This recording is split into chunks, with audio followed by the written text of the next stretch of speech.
या बातमीपत्राचे प्रायोजक आहेत येवल्यातील कापसे पैठणीचे ब्रँडेड कपड्यांचे शोरूम म्हणजेच कापसे रेमंड। सर्व नामांकित ब्रँडचे शर्ट, पॅन्ट, शर्टिंग आता एकाच ठिकाणी।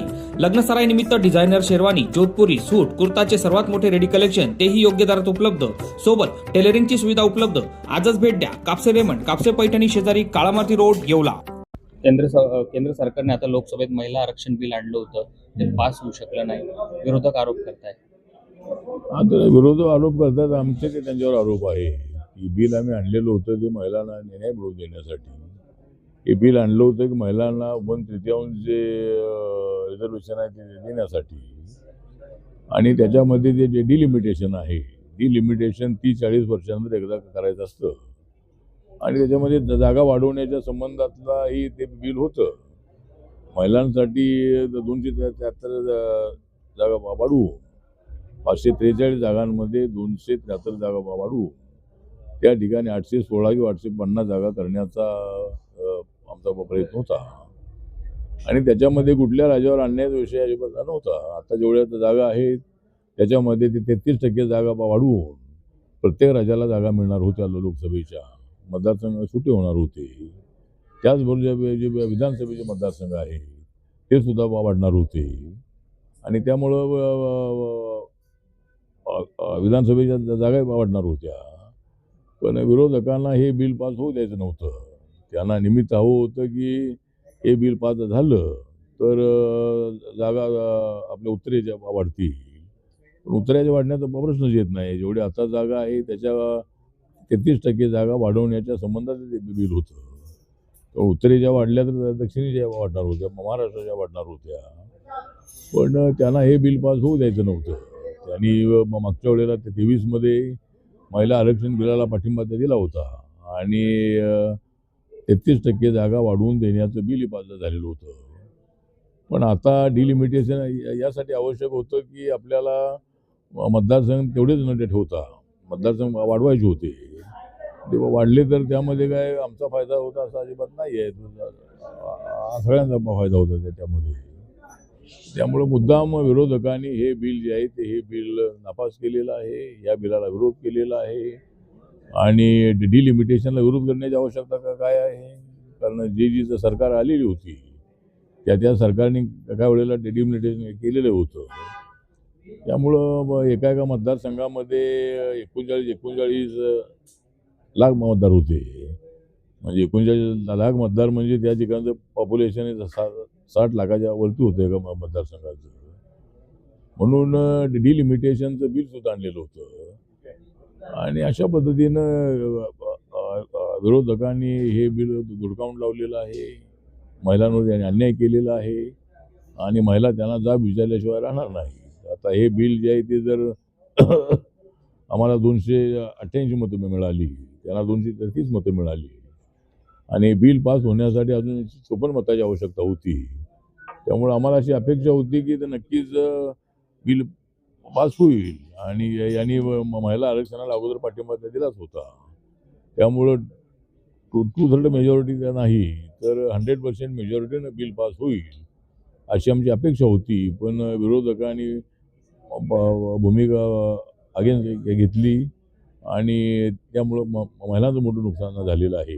त्यामुळं आता 2/3 मेजॉरिटीच्या माध्यमातून बिल पास झाल्याशिवाय महिलांना 29मध्ये आरक्षण देता येणार नाही।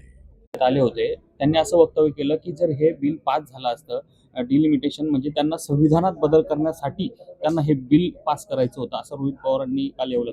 रोहित पवार सगळ्यांचं तोंड बंद करू शकत नाही आपण, पण संविधानामध्ये बदलचा विषयच येत नाही आहे। संविधानामध्ये अमेंडमेंट करण्याचा अधिकार पार्लमेंटला आहे, बहुमताने त्या ठिकाणी हे बिल पास करायचं असतं। त्यामुळं यांना संविधान बदलण्याचा विषयच येत नाही आहे। ज्या नरेंद्र मोदींनी संविधानाला माथा टेकून शपथ घेतलेली आहे, आणि कुणाचा बापाचा बाप जरी आला तरी बाबासाहेबांना संविधान बदलू शकत नाही।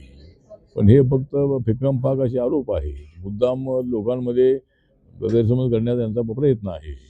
त्यामुळे मला असं वाटतं की हे बिल जे आहे ते बिल पास झालं असतं तर सगळ्यांचा फायदा होऊ शकला असता। पण रोहित पवार जे बोलतायत ते खोटं बोलतायत। अशा पद्धतीने संविधानात बदल करण्याचा काही प्रश्नच येत नाही आहे। विचारा. ते मल्लिकार्जुन खरगे यांनी मोदी साहेबांना दहशतवादी म्हणले, काय सांगता? मला असं वाटतं की मल्लिकार्जुन खरगे जे आमच्या दलित समाजाचे आहेत, आमचे नेते आहेत, आणि ते तोंड बंद काय आम्हाला गुन्हा करता येत नाही आहे. पण नरेंद्र मोदींची वाढणारी पॉप्युलरिटी जी आहे, नरेंद्र मोदी यांनी इतिहास घडवलेला आहे. आपल्या नेहरूंचं जे रेकॉर्ड होतं ते ब्रेक केलेलं आहे. तिसऱ्यांदा ते निवडून आलेले आहेत. काँग्रेस पक्ष हा पुढं दिसत नाही आहे. काँग्रेस पक्षातले अनेक लोक बीजेपीमध्ये जाऊ लागलेले आहेत, आणि त्यामुळे त्यांना तो मोठा राग आहे की नरेंद्र मोदी हे एवढे लोकप्रिय आहे की त्यांच्यावर अशा पद्धतीचे आरोप करून ते स्वतःची बदनामी करतायत. त्यामुळं नरेंद्र मोदींना दहशतवादी बनवणं बोलणं काही ठीक नाही आहे. त्यांचं म्हणणं असं आहे की इतर पक्ष संपवायला निघालेले आहेत, तर आम्ही तर संपवत नाही, तर लोक तर संपवत असतात. लोकशाहीमध्ये सगळ्यांना मतं मिळवण्याचा अधिकार आहे, सत्ता मिळवण्याचा अधिकार आहे. काँग्रेस पक्ष अनेक वर्ष सत्तेमध्ये होता ही पक्ष, त्यावेळेला BJP कुठं नव्हता इथं सत्तेमध्ये. त्यामुळं लोकांची जी काही मॅन्डेट असतं ते मॅन्डेट ज्यांना मिळतं ते सत्तेवर येतात. त्यामुळं मोदींचा राग काँग्रेस पक्षाला मोठ्या प्रमाणामध्ये आहे. राहुल गांधी यांना एवढा राग आहे की त्यांना वाटतं की मला काही भविष्यामध्ये पंतप्रधान बनता येतं की नाही. त्यामुळं काँग्रेस पक्ष अशा पद्धतीचा आरोप करत आहे, आणि अशा आरोपांना आम्ही भीक घालत नाही आहे.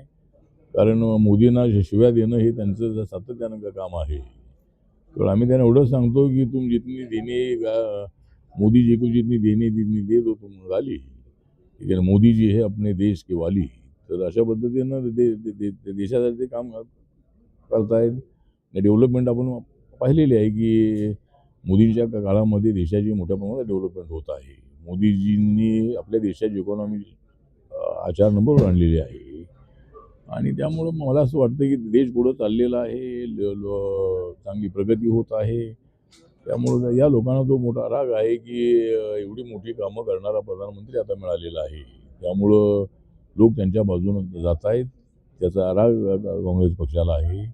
म्हणून मल्लिकार्जुन खरगे असतील किंवा प्रियंका गांधी असतील, सोनियाजी असतील किंवा राहुल गांधी असतील, या लोकांना त्यांचा प्रचंड राग आहे, आणि सातत्यानं ते त्यांच्या विरोधामध्ये बोलत असतात. साहेब, शेवटचं बाबा प्रकरण आहे, खूप गाजतंय, तुम्ही पण ऐकलं असेल. खरंच बाबा अनेक मंत्री त्याच्या कॉन्टॅक्टमध्ये होते.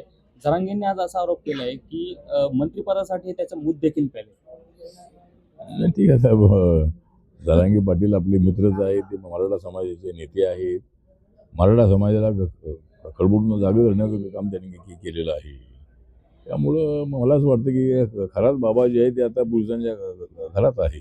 त्यामुळं त्यांनी अनेक अशा पद्धतीचे चुकीचे कामं केलेले आहेत, आणि करायचं अनेक लोकांना त्यांची माहिती नव्हती. त्यामुळं काही लोक त्या ठिकाणी श्रद्धेने जात होते, पण त्यांच्या ॲक्टिव्हिटीज अत्यंत गंभीर आहेत, आणि पोलीस त्याची पूर्णपणे इन्क्वायरी करतायत. सध्या ते जेलमध्ये आहेत, ईडीने पण त्यात एंट्री घेतली, आणि त्यांची प्रॉपर्टी आणि अनेक त्यांच्या ज्या काय चौकशी आहेत त्या चाललेल्या आहे. त्यामुळं जरांगे पाटील यांनी जे म्हटलेलं आहे ते आता ठीक आहे, त्यांनी ते म्हटलेलं आहे, पण हे प्रकरण अत्यंत गंभीर आहे, आणि सर्व लोकांना आपलं आव्हान आहे, महिलांना आव्हान आहे की अशा बाबांच्याकडे कधी जाऊ नका. हे बाबा अत्यंत धोकादायक अशा पद्धतीचे आहेत, आणि ते महिलांना इतर लोकांना फसवण्याचा प्रयत्न करत असतात. त्यामुळं मी कुठल्याही बाबाकडे अजिबात जात नाही आहे, आणि मी कुठल्या बाबाकडे न जाता मला जे मिळायचं मिळतंय. त्यामुळं मी काय बाबाच्या आशीर्वादाने मला काही मिळवायचं नाही आहे, आणि माझा असल्या गोष्टीवर विश्वास अजिबात नाही. मी मोदी जे आहेत गांधीवादी, आंबेडकरवादी, म्हणूनच देशाचे प्रधानमंत्री तिसऱ्यांदा झालेले आहेत नरेंद्र मोदी. गावागावातली अत्यंत खुश आहे दादी, गावागावातली अत्यंत खुश आहे दादी. मग का प्रधानमंत्री बनणार नाहीत नरेंद्र मोदी? या बातमीपत्राचे प्रायोजक आहेत डॉक्टर स्मिथ व डॉक्टर श्रद्धा पवार यांचे सिद्धी स्किन हेअर कॉस्मेटिक क्लिनिक व लेझर सेंटर. आमच्याकडे सर्व त्वचारोग, केसांच्या समस्या यावर योग्य निदान व उपचार केले जातील. त्वचेवरील शस्त्रक्रियांसह आधुनिक सुविधांमध्ये hair removal, tattoo removal, CO2 laser, चेहऱ्यांवरील खड्ड्यांसाठी MNRF लेझर, पांढऱ्या डागांसाठी लाईट थेरपी यासह हायड्राफेशियलची सुविधा उपलब्ध. आमचा पत्ता सिद्धी स्किन क्लिनिक, पहिला मजला, उत्तमराव शिंदे पाटील प्लाझा, स्वामी समर्थ केंद्राजवळ, पारेगाव रोड.